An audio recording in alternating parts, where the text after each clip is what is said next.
Assalamualaikum warahmatullahi wabarakatuh. Bismillahirrahmanirrahim. Hamdan wa thana'an laka ya Allah, salatan wa salaman laka ya Habiballah, wa ala alika wa ashabika ya khaira khalqillah, laka ya Rasulullah, wa li jami'man ittabu'adinaka ya Habiballah, haqiqatan min ladun Adam ila yaumil qiyamah. Wa nakhusu khususan minhum ila hadratu Syekh Muhyiddin Ibn Arabi qaddasallahu sirrahu radhiyallahu lana wa lahumul Fatihah. A'udzu billahi minasyaitonir rajim. Bismillahirrahmanirrahim. Alhamdulillahi rabbil alamin arrahmanir rahim maliki yaumiddin. Iyyaka na'budu wa iyyaka nasta'in. Ihdinas siratal mustaqim. Siratal ladzina an'amta 'alaihim ghairil maghdubi 'alaihim waladdallin. Amin. Litaqarrubina ila Allah ta'ala limahabbatina ila Rasulillah sallallahu alaihi wasallam li salamatina fid dini wad dunya wal akhirah.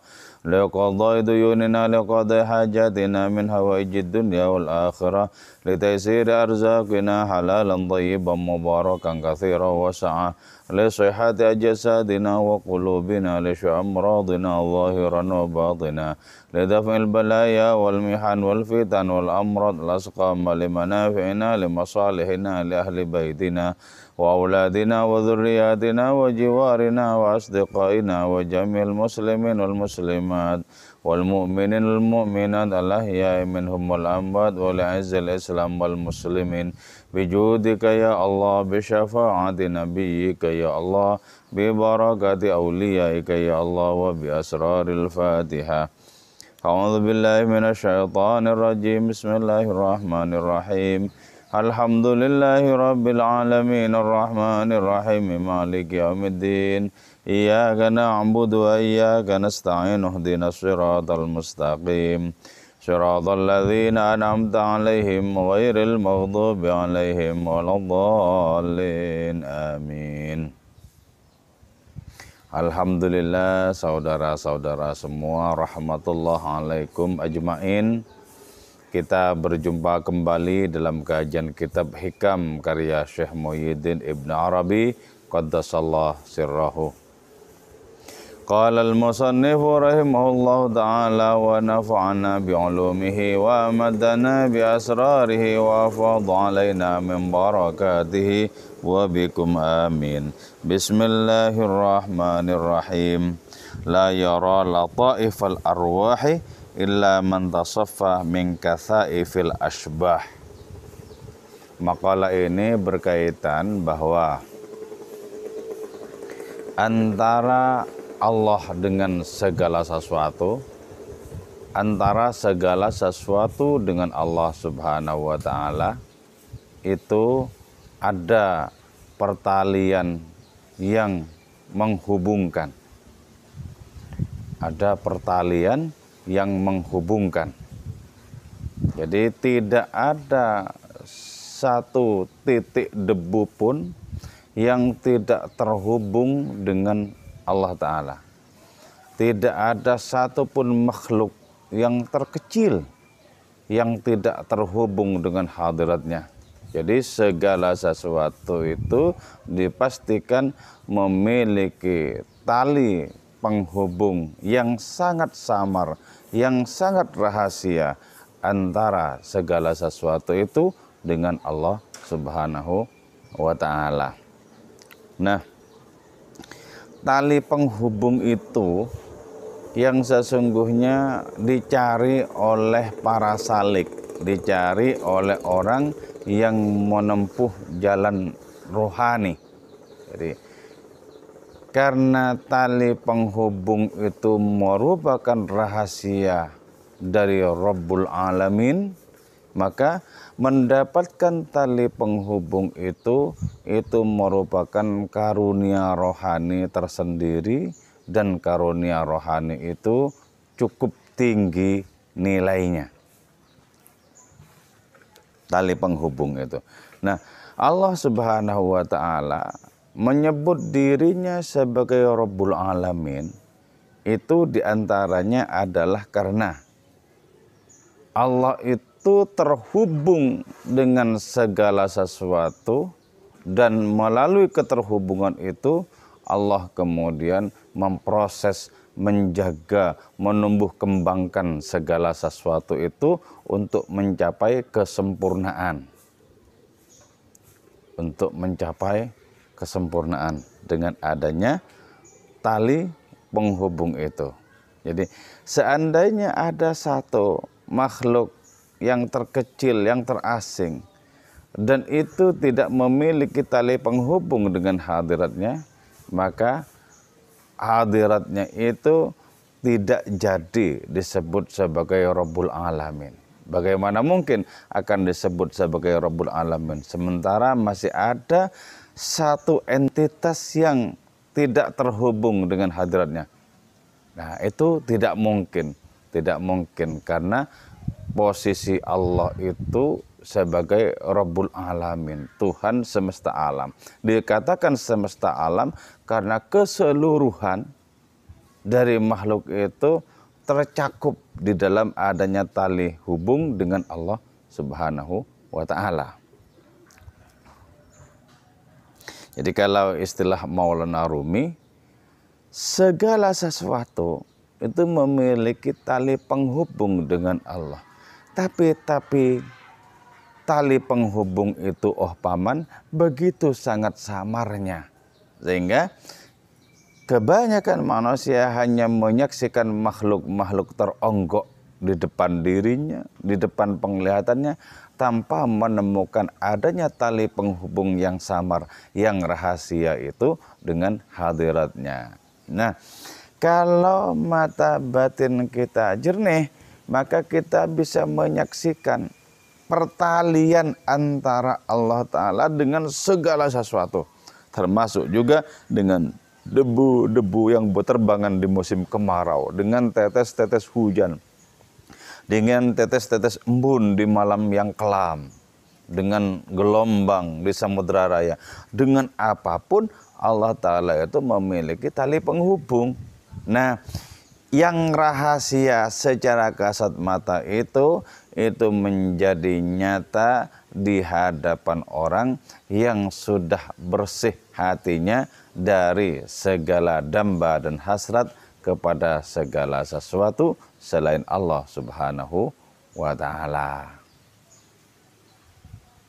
Jadi karena itu kata Ibn Arabi, la yara lata'ifal arwah, tidak mungkin bisa menyaksikan adanya kelembutan ruh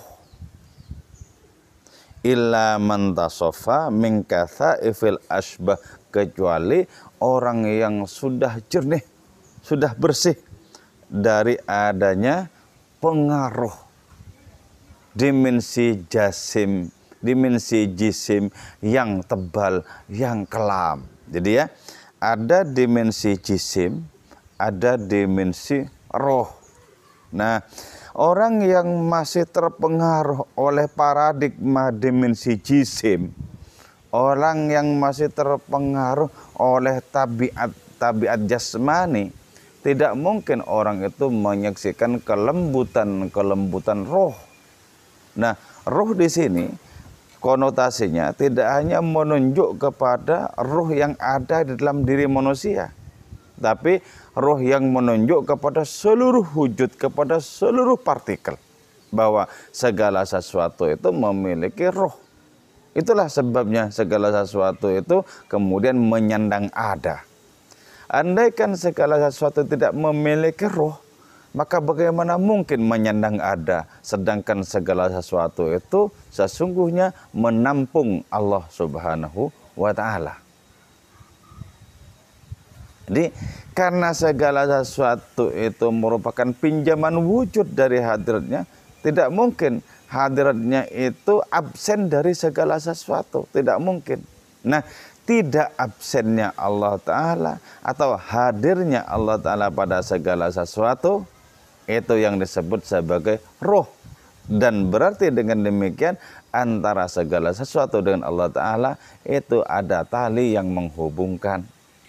Ada tali yang menghubungkan. Nah, Ketika tali yang menghubungkan itu sudah kita rasakan, sudah kita saksikan, nyatalah kita kemudian ketika menyebut Rabbul Alamin itu memang menyaksikan Allah Subhanahu wa taala yang merupakan Tuhan seluruh alam raya. Justru karena seluruh alam raya itu diliputi oleh adanya tali penghubung dengan hadiratnya. Jadi itu berarti apa? Menyebut alam semesta itu otomatis kita tersentuh dengan Tuhan seluruh alam raya itu, dengan Allah Ta'ala itu. Menyebut Rabbul Alamin, Tuhan semesta alam, berarti secara otomatis kita tersentuh dengan seluruh alam raya itu sendiri. Nah, wilayah-wilayah kesaksian, wilayah-wilayah rasa seperti itu yang sangat penting untuk kita gapai. Dengan menggapai wilayah-wilayah pertalian dengan Allah Ta'ala antara segala sesuatu itu, kita menjadi semakin memiliki ilmu zauk, memiliki ilmu rasa. Memiliki ilmu rasa. Jadi dengan demikian, dunia ini, seluruh partikel dalam semesta ini, itu sesungguhnya tidak pernah terpisah dari Allah. Tidak pernah ditinggal sendirian dalam keadaan kesepian. Tidak pernah. Tidak pernah. Nah, kalau kita menyaksikan alam raya ini seolah-olah terpisah dari Allah Ta'ala, itu karena kita belum sanggup untuk menemukan tali penghubung, untuk menyaksikan tali rahasia yang menghubungkan segala sesuatu dengan Allah, yang menghubungkan Allah dengan segala sesuatu. Jadi sesungguhnya ada itu, ada. Sebab bagaimana mungkin disebut tidak ada tali yang menghubungkan antara Allah dengan makhluk? Wong keberadaan makhluk itu adalah pancaran dari keberadaan Allah, pancaran dari wujudnya. Bagaimana mungkin pancaran dari wujudnya itu kok terlepas dari asal usul wujud? Oh, nggak mungkin. Nggak mungkin. Jadi orang yang menemukan adanya tali penghubung dengan Allah itu, orang itu akan senantiasa merasakan segala sesuatu itu menjadi serba Allah. Dari situ kemudian diungkapkan bahwa ya, Allah menciptakan segala sesuatu bukan dalam rangka menciptakan segala sesuatu itu terutama, tapi dalam rangka untuk menegaskan siapa Allah itu sebenarnya. Siapa Allah sebenarnya. Sebab perkenalan itu dimulai dari adanya penciptaan apa yang disebut sebagai yang lain. Perkenalan itu.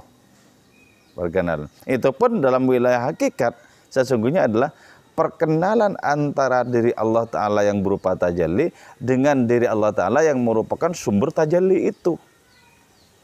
Perkenalan antara diri Allah Subhanahu wa Ta'ala yang merupakan adanya pancaran wujud Allah dengan asal usul dari pancaran wujud itu sendiri. Jadi betapa keanekaragaman itu bisa ditembus dengan cara kita menemukan tali segala sesuatu yang terhubung dengan Allah Subhanahu wa Ta'ala. Jadi karena itu ya akan menjadi semakin tegas pula bagi khawasil mukminin, ya, bagi orang beriman yang istimewa, ketika mereka sholat, ketika mereka mengerjakan kebaikan, taulah mereka kemudian sumber dari sholat, sumber dari kebaikan itu, termasuk sumber diri mereka sendiri. Jadi di sini apa yang disebut sebagai dua arah itu ya, itu merupakan wilayah paling permukaan. Min jihatil abid wal ma'bud, dua arah, dari arah orang yang menyembah, dari arah Tuhan yang disembah. Apa yang disebut sebagai dua arah itu sesungguhnya merupakan bagian paling permukaan itu. Apa yang disebut sebagai dialog kata ya, hubungan aku engkau, itu merupakan bagian paling permukaan. Intinya adalah monolog sebenarnya, monolog. Karena Allah Ta'ala itu tidak punya teman. Laisa lahu sahibatun wala walad. Jadi tidak ada teman. Karena tidak ada teman, maka apa yang disebut sebagai kebersamaan itu pun juga sesungguhnya tahap yang paling permukaan. Tahap paling permukaan, apa yang disebut sebagai sesama itu. Jadi ini sesungguhnya monolog seluruh alam raya. Buat apapun gaduhnya, intinya itu monolog sebenarnya, bukan dialog. Jadi walaupun dunia ini penuh dengan berbagai macam arah dan perspektif, sesungguhnya tunggal hakikatnya. Nah, pemahaman seperti ini akan mudah untuk bisa diterima oleh orang-orang yang sudah menemukan adanya tali yang menghubungkan segala sesuatu dengan Allah. Tali yang menghubungkan antara Allah dengan segala sesuatu. Kalau sudah menemukan tali itu, maka adanya gemuruh perspektif, adanya gemuruh dialog dan lain semacamnya, sesungguhnya itu adalah tunggal adanya. Yang satu itu bergemuruh, dan yang bergemuruh itu menunjuk kepada yang satu. Jadi kalau begitu, maka menjadi sangat urgen bagi diri kita untuk menelusuri hakikat segala sesuatu. Sangat urgen bagi kita. Sangat penting bagi kita menelusuri hakikat segala sesuatu. Dan hakikat segala sesuatu itu bisa kita temukan kalau kita sudah terbebaskan dari cengkraman tabiat jasad. Kalau kita sudah terbebaskan dari cengkraman tabiat jasad. Jadi karena itu merdekakan diri kita, bebaskan diri kita dari penjara jasad, maka ruh kita akan merdeka untuk melanglang buana ke segala penjuru rahasia keilahian, ke segala penjuru Tuhan semesta alam. Bebaskan diri kita dari adanya penjara jasad. Penjara jasad. Jadi jasad ini di satu sisi merupakan penjara penjara. Tapi di sisi yang lain, jasad itu juga menjadi penyuplai utama adanya nilai-nilai keilahian. Justru dengan jasad itu kita bisa beribadah kepada Allah Ta'ala dengan cara lebih sempurna. Lebih sempurna. Kenapa lebih sempurna? Karena ketika jasad itu sudah dijadikan kendaraan bagi roh, maka jasad itu bisa menghasilkan nilai-nilai kemuliaan, nilai-nilai keilahian.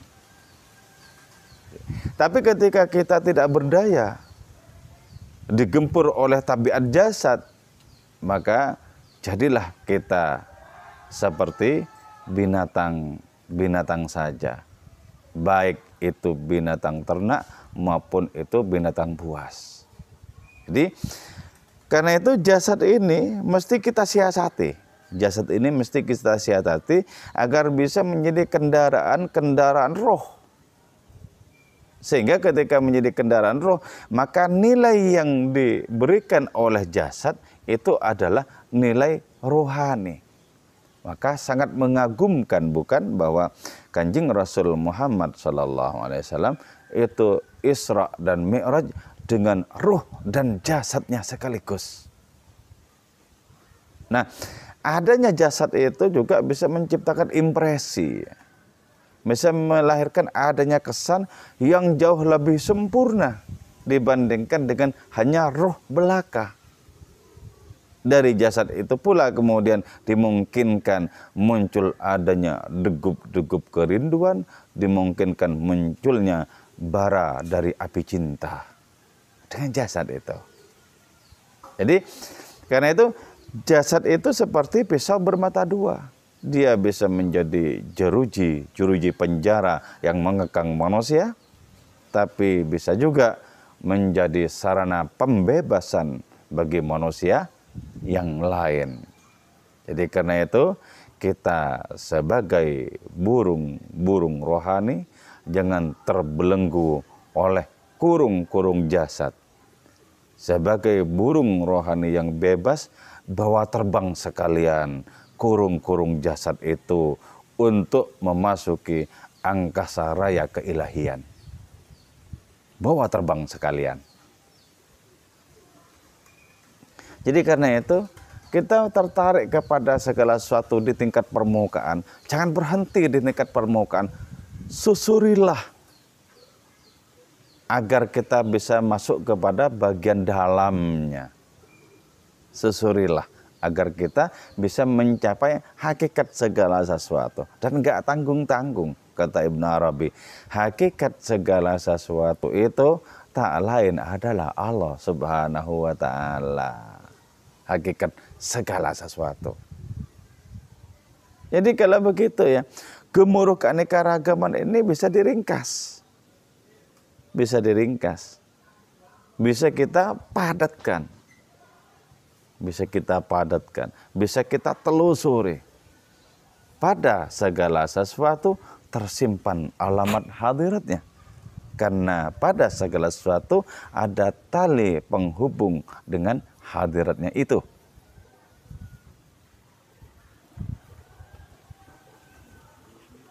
Nah, alasannya jelas ya, bahwa seluruh wujud yang muqayyad ya, seluruh wujud yang terbatas ini, itu dari mana asal usulnya kalau tidak dari wujud yang tak terbatas.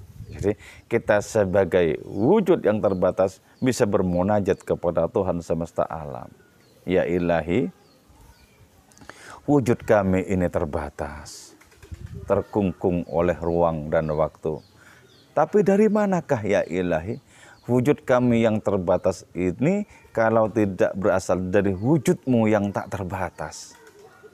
Kami tidak bisa bernisbat tentang asal-usul kecuali kepada Engkau. Sebagaimana kami tidak bisa bernisbat tentang akhir kami kecuali kepada Engkau pula.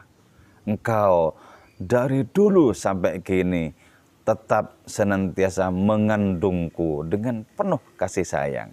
Jadi ini alasannya ya. Kenapa rahmat Allah Ta'ala itu kok meliputi segala sesuatu? Kenapa? Lah, bagaimana tidak meliputi segala sesuatu? Wong segala sesuatu itu berasal usul dari hadiratnya. Nah, bagaimana mungkin tidak meliputi segala sesuatu? Wong segala sesuatu itu lahir dari cintanya kok. Lahir dari kehendaknya. Nah, itu kan sesungguhnya ketika Allah Ta'ala itu mencintai, ketika Allah Ta'ala itu merahmati, memberikan kasih sayangnya kepada segala sesuatu, itu ibaratnya adalah Allah Ta'ala itu merahmati apapun yang berasal usul dari dirinya. Kalau merahmati apapun yang berasal usul dari dirinya, sangat masuk akal, sangat masuk akal. Nah, cerminannya yang jauh lebih kecil dari adanya rahmat Allah Ta'ala kepada segala sesuatu adalah kasih sayang orang tua kepada anaknya. Ya, bagaimana tidak meliputi sang anak dengan kasih sayang? Oh, anak itu adalah darah dagingnya sendiri, berasal usul darinya. Itu tentu saja untuk orang tua yang masih memiliki akal sehat. Masih memiliki akal sehat. Jadi, maka karena itu, rasa keterasingan kita di hadapan Allah, atau kita merasakan bahwa Allah Ta'ala itu gaib, itu bisa kita atasi dengan menemukan adanya tali penghubung antara segala sesuatu dengan Allah, antara Allah dengan segala sesuatu.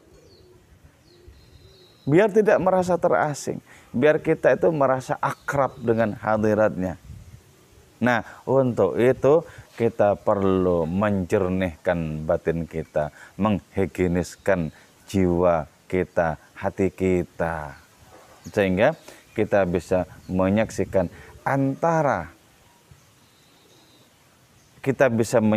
adanya tali-tali rohani yang menghubungkan antara makhluk dengan Allah Subhanahu wa Ta'ala itu. Jadilah kita kemudian menjadi semakin akrab, menjadi semakin mesra dengan hadiratnya.